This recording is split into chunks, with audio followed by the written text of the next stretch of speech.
रहमान डकैत की दी हुई मौत बड़ी कसाई नुमा होती है। दोस्तों, एनिमल के बाद शायद ये दूसरी फिल्म है जिसके किरदारों और विलेन की काफी ज्यादा चर्चा हो रही है, खासकर रहमान डकैत की। और सबसे बड़ा धमाकेदार कमबैक किया है किसी ने, तो वो है अक्षय खन्ना, जिन्होंने रहमान डकैत का किरदार निभाया है। आपने वो वीडियो तो देखा होगा दोस्तों, जो खूब वायरल हो रहा है, जिस गाने पे लोग झूम रहे हैं। गाना नहीं समझ में आ रहा है लेकिन झूम रहे हैं। और दोस्तों, उस सीन में खास बात यह है कि रणवीर सिंह भी है, लेकिन उनको ऐसे इग्नोर किया है जैसे आप वीडियो देखते टाइम में ऐड जब आ जाता है यूट्यूब पे, उसको इग्नोर मारते हैं जैसे ही स्किप ऐड आता है लिखा हुआ। उसी तरीके से किसी को पता ही नहीं चल रहा है कि उसमें रणवीर सिंह भी है। सबका फोकस एक ही बंदा है, नाम है उसका रहमान डकैत, यानी अक्षय खन्ना। लेकिन रियल लाइफ में जो रहमान डकैत है, जिसका किरदार निभाया अक्षय खन्ना ने, आखिर वो कौन था? क्या है धुरंधर फिल्म के तीनों किरदारों की असली कहानी? एक तो असलम हो गए, जिनके हाथ में सिगरेट होता है और मशीन गन दूसरे हाथ में होता है, जिसमें संजय दत्त नजर आए हैं। दूसरा हमजा, जो आपने देखा ही होगा दोस्तों, रणवीर सिंह। तो दोस्तों, दरअसल एक ऐसा आतंकी जिसने भारतीय जवान का सिर काटकर जनरल परवेज मुशर्रफ को दे दिया। एक ऐसा गैंगस्टर जिसने 15 साल की उम्र में अपनी मां को गोली मारी, गला रेता और फिर दफना दिया। एक ऐसा पुलिस अफसर जो एक हाथ में सिगरेट और दूसरे हाथ में सब मशीन गन लेकर चलता था। असली दुनिया के ये तीनों किरदार हाल ही में रिलीज हुई मल्टी स्टारर धुरंधर फिल्म में दिखाए गए। इन्हीं खौफनाक और दिलचस्प कैरेक्टर्स की पूरी कहानी हम आपको इस वीडियो में बताते हैं दोस्तों। सबसे पहले बात करते हैं अक्षय खन्ना के उस डायलॉग, जो इस वक्त सोशल मीडिया पर काफी ज्यादा छाया हुआ है। रहमान डकैत की दी हुई मौत बड़ी कसाईनुमा होती है। फिल्म धुरंधर में इसी डायलॉग के साथ अक्षय खन्ना ने रहमान डकैत का इंट्रो दिया है। हालांकि रहमान और इलियास की कहानी एक दूसरे से बिल्कुल अलग है। रहमान की कहानी समझने से पहले पाकिस्तान के लियारी इलाके को समझना होगा। कराची पोर्ट के पास मौजूद ये कस्बा करीब 60 साल तक खूंखार गैंगस्टरों की आपसी लड़ाई में पिसता रहा है दोस्तों। यहाँ लूटपाट, ड्रग स्मगलिंग और टारगेट किलिंग की ऐसी वारदातें होती थी कि महज 4 लाख की आबादी वाला लियारी न्यूयॉर्क टाइम्स और वाशिंगटन पोस्ट जैसे विदेशी अखबारों की हेडलाइन में आता रहा।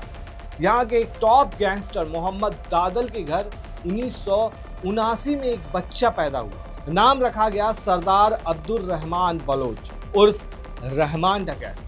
रहमान के बारे में कहा जाता है कि महज 13 साल की उम्र में ही वो कत्ल करने लगा था। जब उसे पता चला कि उसकी मां खदीजा बीवी का अफेयर पिता के हत्यारे और गैंगस्टर इकबाल के साथ चल रहा है, तो उसने गुस्से में अपनी मां को 3 गोलियां मारी और गला रेता और लाश को चुपचाप दफना दिया। तब रहमान की उम्र महज 15 साल की थी दोस्तों, ऐसा बताया जाता है। वहीं पिता की मौत के बाद गैंग का कंट्रोल रहमान के हाथों में आ गया।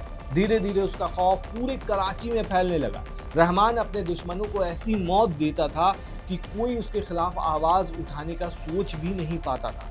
मतलब ये जो डायलॉग है दोस्तों कि रहमान डकैत की दी हुई मौत बड़ी कसाईनुमा होती है, ये बात सच है। 4 जुलाई 2003 को रहमान ने राइवल गैंग के लीडर हाजी लाला को एक स्कूल के पास घेर लिया। उसने पहले गोली लाला की टांग पर मारी ताकि वो भागने के लायक ना बचे। उसके बाद AK-47 की 30 से ज्यादा गोलियां उसके सीने में उतार दी। आप सोच करके देखिए दोस्तों कि कोई बंदा है और उसके ऊपर 30 से ज्यादा गोली चलाई जा रही है, वो भी AK-47 से, उसका क्या हुआ। 2004 में पिता के कातिल इकबाल को भी उसने इसी तरह मारा। एक रात रहमान इकबाल के बिस्तर के पास पहुंच गया और उसके सिर और सीने में पूरी राइफल खाली कर दी। वो दुश्मनों को ऐसे मारता था कि उसकी लाशें पहचान में नहीं आती थी। आपने देखा होगा वीडियो में दोस्तों जिस तरीके से दिखाया गया।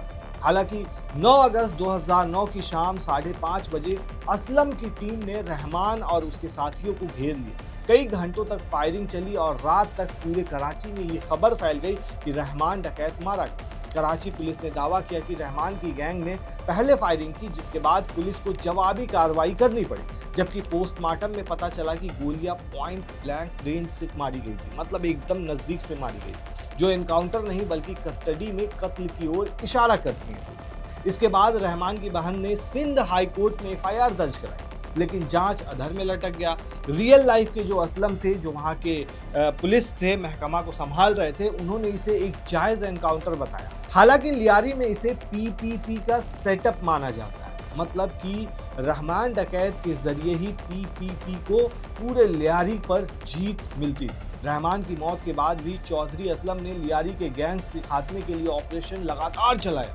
2012 से 2018 तक चले इस ऑपरेशन में पुलिस हो गया, सिंध रेंजर्स और आर्मी तक को शामिल किया गया इसमें। तो दोस्तों, रहमान डकैत जो वायरल हो रहे हैं, ये उनकी कहानी है। वहीं फिल्म धुरंधर में रणवीर सिंह लीड रोल में, वो हमजा नाम के एक हिंदुस्तानी खुफिया एजेंट का किरदार निभा रहे हैं, जिसे भारत ने किसी खास मिशन पर पाकिस्तान भेजा। मूवी रिलीज से पहले उनका किरदार मेजर मोहित शर्मा से इंस्पायर्ड बताया गया, जो 2009 में कश्मीर के कुपवाड़ा में शहीद हो गए। लेकिन इसको लेकर मेजर मोहित के परिवार ने आपत्ति जताई और मूवी को रिलीज न करने की मांग भी की। फिलहाल दोस्तों, रणवीर सिंह से ज्यादा चर्चा जो हो रही है, वो हो रही है अक्षय खन्ना की, क्योंकि अक्षय खन्ना का जो कमबैक है, जिस तरीके से माना जा रहा था, काफ़ी ज़्यादा मूवी में आए थे, उसके बाद कहा जा रहा था कि अब ये ढल चुके हैं, द एंड हो चुका है, ख़त्म हो चुके हैं, कुछ नहीं हो सकता।